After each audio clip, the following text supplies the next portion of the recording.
Welcome back, everyone, to Treasure Island. We are going to be reading chapters 9 and 10 today. I think this is going to be another short video. Um, so, without further ado, let's get into it. Chapter 9, Powder and Arms.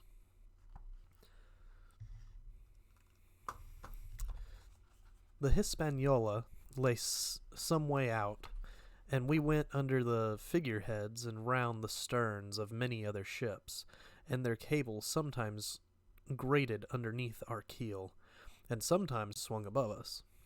At last, however, we got alongside, and were met and saluted as we stepped aboard by the mate. Mr. Arrow. By the mate, Mr. Arrow, a brown old sailor with earrings in his ears and a squint. He and the squire were very thick and friendly, but I soon observed that things were not the same between Mr. Trelawney and the captain. This last was a sharp-looking man who seemed angry with everything on board, and was soon to tell us why, for we had hardly got down into the cabin when a sailor followed us. Captain Smollett, sir, asking to speak with you, said he. I am always at the captain's orders. Show him in, said the squire. The captain, who was close behind his messenger, entered at once and shut the door behind him. Well, Captain Smollett, what have you to say? All well, I hope. All ship-shape and seaworthy. Well, sir, said the captain, better speak plain, I believe, even at the risk of offense. I don't like this cruise, I don't like the men, and I don't like my officer. That's short and sweet. Perhaps, sir, you don't like the ship? Inquired the squire, very angry, as I could see. I can't speak as to that, sir, not having seen her tried, said the captain. She seems a clever craft. More I can't say. Possibly, sir, you may not like your employer either, says the squire. But here Dr. Livesey cut in. Stay a bit, said he. Stay a bit. No use of such questions as that but to produce ill feeling. The captain has said too much, or he has said too little, and I'm bound to say that I require an explanation of his words. You don't, you say, like this cruise. Now why? I was engaged, sir, on what we call sealed orders, to sail this ship for that gentleman where he should bid me, said the captain. So far so good, but now I find that every man before the mast knows more than I do. I don't call that fair, now do you? No, said Dr. Livesey, I don't. Next, said the captain, I learn we are going after treasure. Hear it from my own hands, mind you. Now, treasure is ticklish work. I don't like treasure voyages on any account, and I don't like them, above all, when they are secret, and when, begging your pardon, Mr. Trelawney, the secret has been told to the parrot. Silver's parrot? Asked the squire. It's a way of speaking, said the captain. Blabbed, I mean. It's my belief neither of you gentlemen know what you are about, but I'll tell you my way of it, life or death, and a close run. That is all clear, and I dare say true enough, replied Dr. Livesey. We take the risk, but we are not so ignorant as you believe us. Next, you say you don't like the crew. Are they not good seamen? I don't like them, sir, returned Captain Smollett, and I think I should have had the choosing of my own hands, if you go to that. Perhaps you should, replied the doctor. My friend should, perhaps, have taken you along with him, but the slight, if there be one, was unintentional. And you don't like Mr. Arrow? I don't, sir. I believe he's a good seaman, but he's too free with the crew to be a good officer. A mate should keep himself to himself, shouldn't drink with the men before the mast. Do you mean he drinks? Cried the squire. No, sir, replied the captain, only that he's too familiar. Well now, "And the short and long of it, Captain," asked the doctor. "Tell us what you want."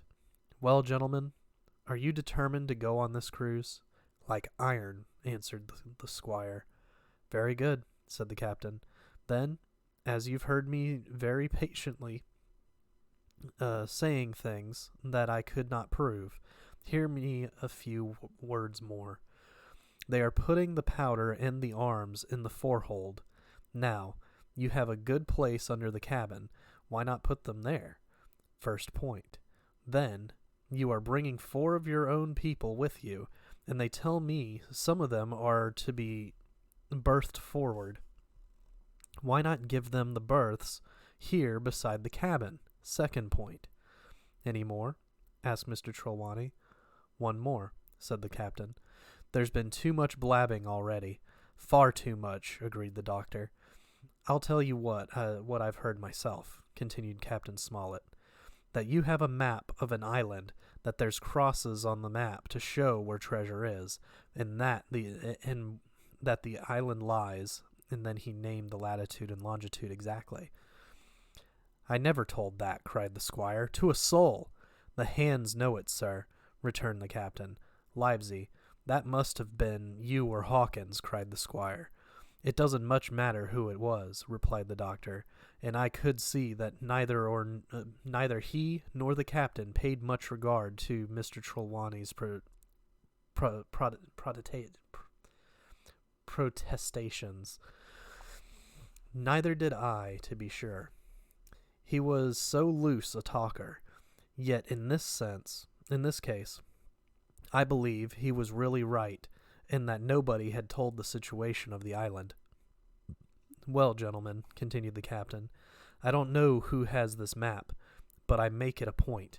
It shall be kept secret even from me and Mr. Arrow.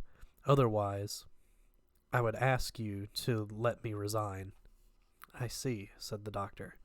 "You wish us to keep this matter dark, and to make a garrison of the stern part of the ship, manned with my friend's own people, and provided with all the arms and powder on board. In other words, you fear a mutiny." "Sir," said Captain Smollett, "with no intention to take offense, I deny your right to put words into my mouth.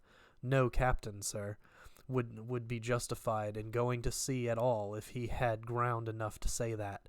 As for Mr. Arrow, I believe him thoroughly honest. Some of the men are the same. All may be for what I know. But I am responsible for the ship's safety and the life of every man jack aboard of her. I see things going, as I think, not quite right, and I ask you to take certain precautions or let me resign my berth, and that's all." "Captain Smollett," began the doctor with a smile, "did ever you hear the fable of the mountain and the mouse? You'll excuse me, I dare say, but you remind me of that fable. When you came in here, I'll stake my wig, you meant more than this." "Doctor," said the captain, "you are smart. When I came in here, I meant to get discharged. I had no thought that Mr. Trelawney would hear a word." "No more I would," cried the squire. "Had Livesey not been here, I should have seen you to the deuce. As it is, I have heard you. I will do as you desire, but I think the worst of you." "That's as you please, sir," said the captain. "You'll find I do my duty." And with that he took his leave. "Trelawney," said the doctor, "contrary to all my notions, I believed you have managed to get 2 honest men on board with you, that man and John Silver." "Silver, if you like," cried the squire. "But as for that intolerable humbug, I declare I think his conduct unmanly, unsailorly, and downright un-English." "Well," says the doctor, "we shall see." When we came on deck, the men had begun already to take out the arms and powder, yo-hoing at their work, while the captain and Mr. Arrow stood by superintending. The new arrangement was quite to my liking. The whole schooner had been overhauled. 6 berths had been made astern out of what had been the after part of the main hold, and this set of cabins was only joined to the galley and forecastle by a spared passage on the port side. It had been originally meant that the captain, Mr. Arrow, Hunter, Joyce, the doctor, and the squire were to occupy these 6 berths. Now, Redruth and I were to get 2 of them, and Mr. Arrow and the crew were to sleep on deck in the companion, which had been enlarged on each side till you might almost have called it a roundhouse. Very low it was still, of course, but there was room to swing two hammocks, and even the mate seemed pleased with the arrangement. Even he, perhaps, had been doubtful as to the crew, but that is only guess, for as you shall hear, we had not long the benefit of his opinion. We were all hard at work, changing the powder in the berths, when the last man or 2, and Long John along with them, came off in a shore boat. The cook came up the side like a monkey for cleverness, and as soon as he saw what was doing, "So ho, mates," says he, "what's this?" "We're a changin' of the powder, Jack," answers one. "Why, by the powers," cried Long John, "if we do, we'll miss the morning tide." "My orders," said the captain shortly. "You may go below, my man. Hands will want supper." "Aye, aye, sir," answered the cook, and touching his forelock, he disappeared at once in the direction of his galley. "That's a good man, captain," said the doctor. "Very likely, sir," replied Captain Smollett. "Easy with that, men, easy." He ran on to the fellows who were shifting the powder, and then suddenly observing me examining the swivel we carried amidships, a long brass 9. "Here, you ship's boy," he cried. "Out of that. Off with you to the cook and get some work." And then, as I was hurrying off, I heard him say, quite loudly to the doctor, "I'll have no favorites on my ship." I assure you, I was quite of the squire's way of thinking, and hated the captain deeply. Chapter 10. The Voyage. All that night we were in a great bustle getting things stowed in their place, and boatfuls of the squire's friends, Mr. Blandley and the like, coming off to wish him a good voyage and a safe return. We never had a night at the Admiral Benbow when I had half the work, and I was dog-tired when, a little before dawn, the boatswain sounded his pipe and the crew began to man the capstan bars. I might have been twice as weary, yet I would not have left the deck. All was so new and interesting to me. The brief commands, the shrill note of the whistle, the men bustling to their places in the glimmer of the ship's lanterns. "Now, barbecue! Tip us a stave!" cried one voice. "The old one!" cried another. "Aye, aye, mates!" said Long John, who was standing by with his crutch under his arm, and at once broke out in the air and words I knew so well. 15 men on a dead man's chest, and then the whole crew bore chorus, "Yo ho ho, and a bottle of rum." And at the third ho, drove the bars before them with a will. Even at the exciting moment it carried me back to the old Admiral Benbow in a second, and I seemed to hear the voice of the captain piping in the chorus. But soon the anchor was short up. Soon it was hanging dripping at the bows. Soon the sails began to draw, and the land and shipping to flit by on either side. And before I could lie down to scratch an hour of slumber, the Hispaniola had begun her voyage to the Isle of Treasure. I am not going to relate that voyage in detail. It was fairly preposterous. The ship proved to be a good ship, the crew were capable seamen, and the captain thoroughly understood his business. But before we came the length of Treasure Island, 2 or 3 things had happened which require to be known. Mr. Arrow, first of all, turned out even worse than the captain had feared. He had no command among the men, and people did what they pleased with him. But that was by no means the worst of it, for after a day or two at sea he began to appear on deck with hazy eye, red cheeks, stuttering tongue, and other marks of drunkenness. Time after time he was ordered below in disgrace. Sometimes he fell and cut himself. Sometimes he lay all day long in his little bunk at one side of the companion. Sometimes for a day or two he would be almost sober and attend to his work at least passably. In the meantime, we could never make out where he got the drink. That was the ship's mystery. Watch him as we pleased, we could do nothing to solve it.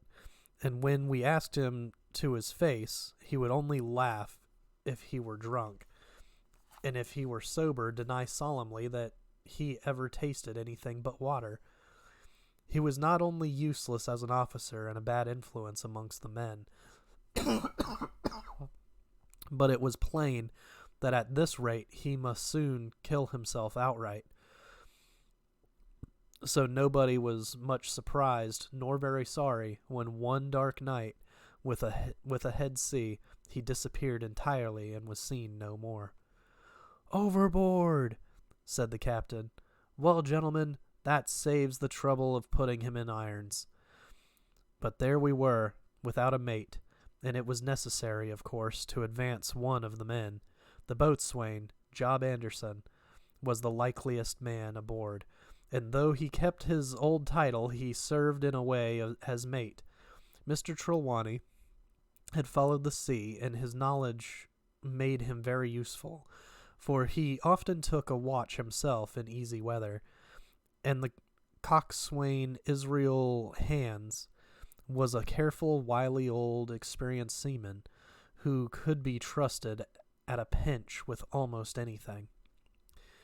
He was a great confidant of Long John Silver, and so the mention of his name leads me on to speak of our ship's cook, Barbecue, as the men called him. Aboard ship, he carried his crutch on a lanyard around his neck, to have both hands as free as possible. It was something to see him wedge the foot of the crutch against a bulkhead and propped against it, yielding to every movement of the ship, get on with his cooking like someone safe ashore. Still more strange was it to see him in the heaviest of weather cross the deck. He had a line or two rigged up to him across the widest spaces. Long John's earrings, they were called. Long John's earrings, they were called. And he would hand himself from one place to another, now using the crutch, now trailing it alongside by the lanyard, as quickly as another man could walk. Yet some of the men who had sailed with him before expressed their pity to see him so reduced. "He's no common man, Barbecue," said the coxswain to me. "He had good schooling in his young days, and can speak little a book when so minded, and brave, a lion's nothing alongside of Long John. I seen him grapple 4 and knock their heads together, him unarmed. All the crew respected and even obeyed him. He had a way of talking to each and doing everybody some particular service. To me, he was unweirdly kind, and always glad to see me in the galley, which he kept as clean as a new pen, the dishes hanging up burnished, and his parrot in a cage in one corner. 'Come away, Hawkins,' he would say. 'Come and have a yarn with John. Nobody more welcome than yourself, my son. Sit you down and hear the news. Here's Captain Flint.' I calls my parrot Captain Flint. After the famous buccaneer. 'Here's Captain Flint predicting success in our voyage.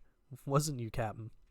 And the parrot would say with great rapidity, 'Pieces of 8, pieces of 8, pieces of 8, till you wondered